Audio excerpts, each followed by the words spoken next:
Привет, друзья! Добро пожаловать на мою кухню! Сегодня мы будем печь цельнозерновой хлеб на ржаной закваске. Для начала сделаем опару. Берем 75 грамм воды комнатной температуры, добавляем 5 грамм ржаного стартера, размешиваем, чтобы стартер распустился в воде. И добавляем 75 грамм муки пшеничной высшего сорта.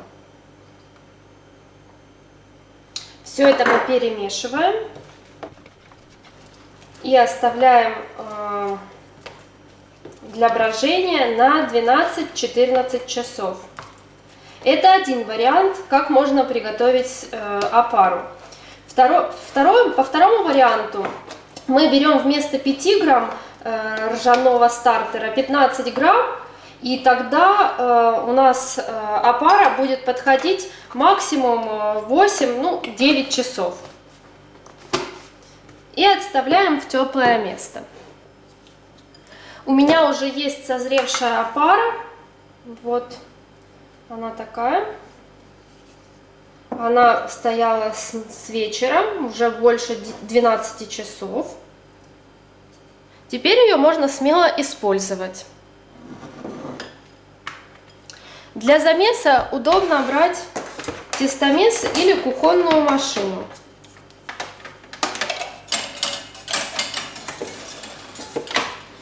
В чашу кухонной машины мы отправляем всю опару, 270 грамм воды,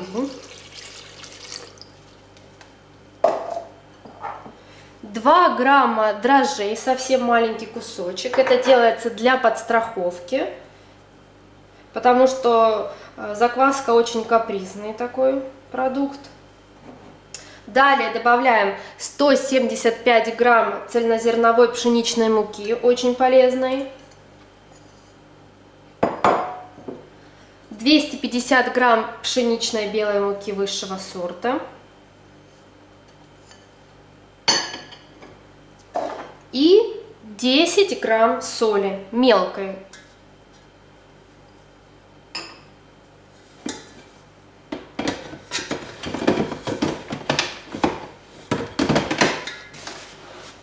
Включаем сначала на маленькую скорость нашу кухонную машину. Надо перемешать до умеренно развитой клейковины.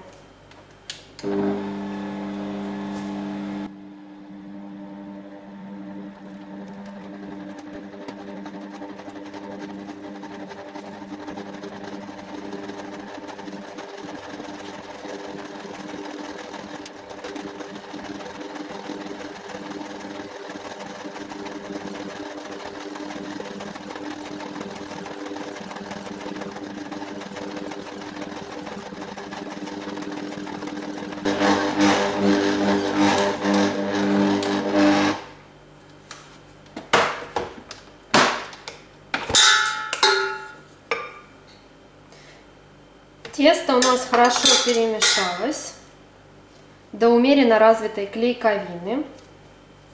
Сейчас мы переложим его в емкость, смазанную растительным маслом. Вот так в шар скатаем его, сформуем.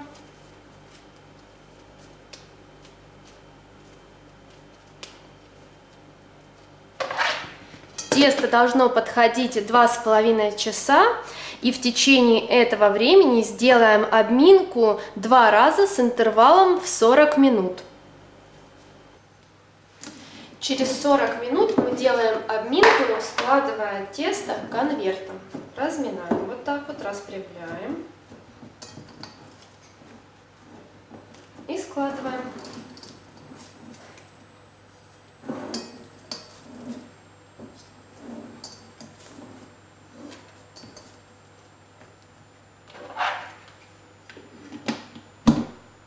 Еще через 40 минут мы повторим аналогичные действия и оставим подходить тесто еще где-то на час. Тесто отлично подошло. Теперь мы займемся его формовкой. Первым делом присыпем стол немножко мукой, подпылим. Выложим тесто.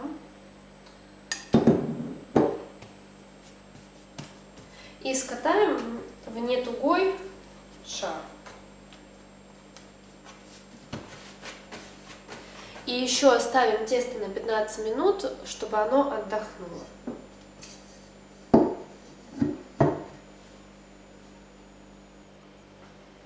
Тесто отдохнуло, и теперь можно приступать к окончательной формовке. Делаем вот так вот. И потом формуем тугой шар.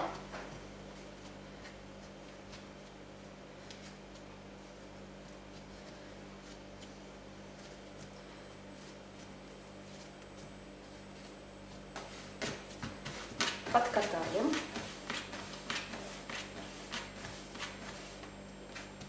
Берем вот такую форму для расстойки. Присыпаем ее мукой, я беру цельнозерновую муку, и втираем муку в форму. Это делается для того, чтобы наша заготовка не прилипла и хорошо отходила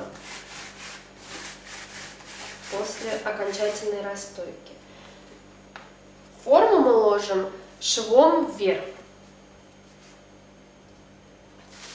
Накрываем. Для этого очень хорошо использовать вот такие шапочки для душа. И оставляем на час-полтора для окончательной расстойки. Тем временем, минимум за час до выпекания, надо разогреть духовой шкаф до 240 градусов в режиме конвекции. Выпекать хлеб будем на камне, и поэтому нужно длительный разогрев в духовке.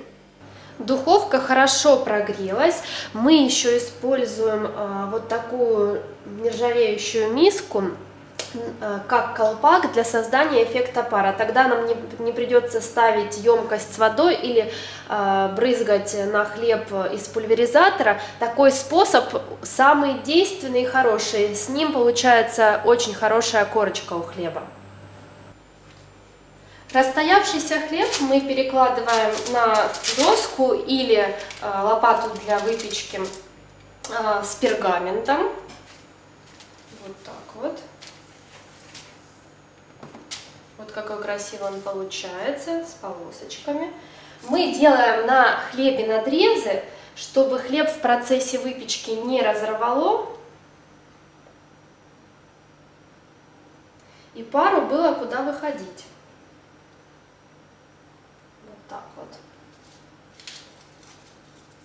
И сразу же отправляем выпекать его в духовку под колпак на 15 минут при 240 градусах. Открываем духовку. Колпаком у нас служит обыкновенная нержавеющая миска. Накрываем. Через 15 минут мы убавим температуру до 210 градусов и будем выпекать еще 25-30 минут. Ну а там вообще до готовности. Будем все смотреть. Прошло 25 минут, хлеб уже испекся. Выключаем духовку и достаем его.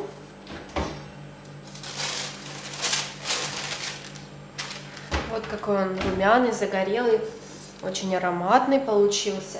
Мы перекладываем хлеб на решетку, чтобы он окончательно остыл, ну или практически остыл. Только потом будем его разрезать. Хлеб практически остыл, он слегка теплый. Теперь можно его нарезать и посмотреть, какой он внутри. Только послушайте, какая хрустящая корка. Вот такой у него мякиш получился. Слегка темноватый из-за того, что добавлена цельнозерновая мука. Но данный хлеб будет намного полезнее, чем обыкновенный белый. Попробуйте испечь такой хлеб дома. Это совсем не сложно, а главное, он в 100 раз вкуснее магазинного. С вами была Каплина Елена. Подписывайтесь на мой канал и ставьте лайки. До новых встреч!